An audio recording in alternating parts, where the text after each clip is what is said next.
welcome back with Tasty Tips with Chef Tip. So it's just about that time. It's fall, and then now we're getting into our comfort foods. Fall and winter's coming soon, right around the corner. So today we're making Mama's Meatloaf. It's the best comforting food you can have, and it sticks right to your ribs.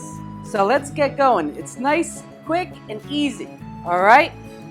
So today we're gonna start with ground beef. All right, you want to try to do about 85% lean to 90, nothing over 90, because you wanted some fat in there. Fat is flavor.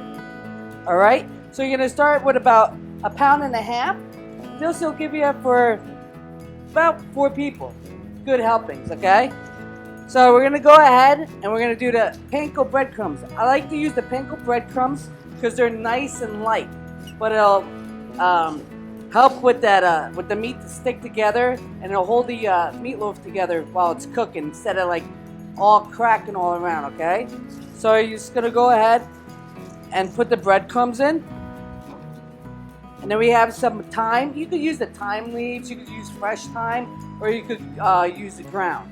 Okay, add that in right there. We have the Worcestershire sauce. Now we have onions. We have diced onions. You can put it in raw if you like, but I also like to do a saute. So while I'm ready to go to mix my meatloaf, I'm gonna saute, or I actually sweat. Sweat means you go low heat, and it takes out all the flavors of the food. All right. So put a little bit of oil in the pan. There you go. So add your onions. Just get them a little soft. This will cook evenly with the meatloaf, so you won't have a real hard bite on the onion when you're eating it. All right, just let that go for a minute. Then we're gonna add some minced garlic. Everyone around here knows I love my garlic. Okay. Now you need ketchup. Now when you're using the ketchup with the recipe that I put on there, leave a little bit for the end, all right?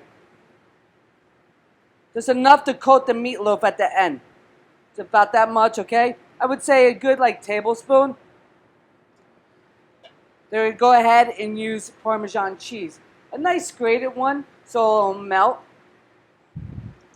Go ahead and add that.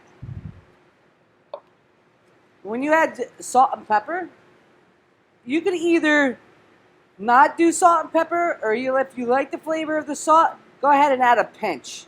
I prefer not to use it, okay, because I put the Parmesan cheese, which is already salty, and it enhances the flavor of the meatloaf. And then you have 1 egg, okay? The whole egg, just go ahead and put that in.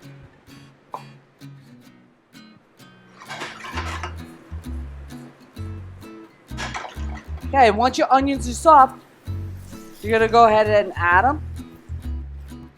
That's it.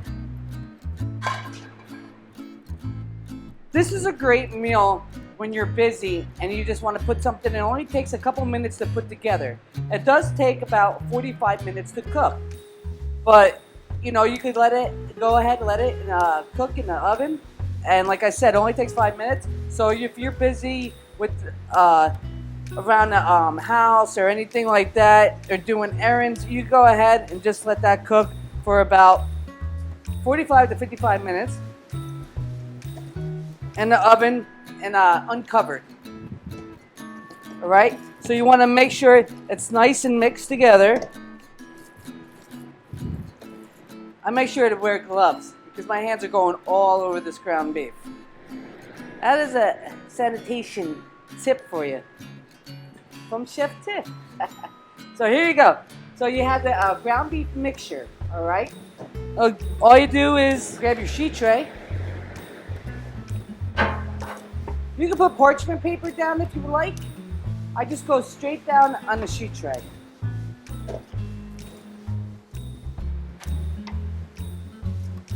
So make sure it's all there.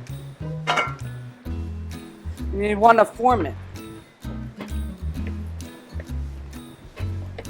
So the key to this, everyone's like, oh, meatloaf, meatloaf, it's so easy, you know. Yeah, it is easy, but the thing is, when you do the meatloaf, you want to make sure it doesn't crack, right?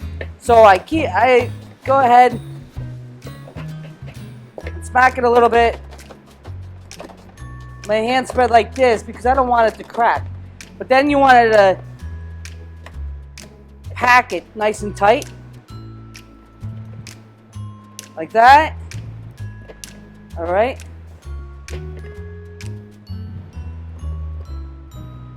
This is good. Many people make meatloaves. Everyone has their own recipe. When growing up, my mama, I call it Mama's meatloaf because this is how I learned from my mom. But the thing is, my mom, when we were younger, she used to wrap bacon on it. I really don't like the bacon around it because it's too salty for my taste. But if you do love bacon, you could go ahead and wrap strips of bacon on there. It gives it great flavor. All right? Even if you do the apple with bacon, would give a great enhanced flavor to this meatloaf. All right? And that's it. You just pack it nice. Just like that. Nice and easy. All right? And then you're going to go ahead, put it at 350 degrees in the oven. And you want, if you have a thermometer, it's going to be 155 to 160 degrees in the center cook. That'll be about 45 minutes to 55 minutes. All right? So I'm going to go ahead and pop it in the oven. You want to make sure it's on the upper tier, okay? Not all the way to the top, like midway in the oven, so it gets all the heat in every direction, okay? So what you want to do is 10 minutes before it's done, about 40 minutes in, you want to take your meatloaf out, take the rest of the ketchup with a brush, and go ahead and coat it, all right? And then it'll go for another 10 minutes. And so that way, it'll come like this. Now that you have it, a nice, easy, comforting meatloaf. You can add anything you want. I love mashed potatoes, carrots, broccoli, whatever you want. And this will feed about a good 4 people. And the ketchup at the end gives it a nice coat, and it is so moist. But like I said, just watch that salt when you do it. All right, so you can add the salt. I just do the cheese. Thanks for always tuning in. And this is Chef Tiff, from my home to yours. Bon appetit.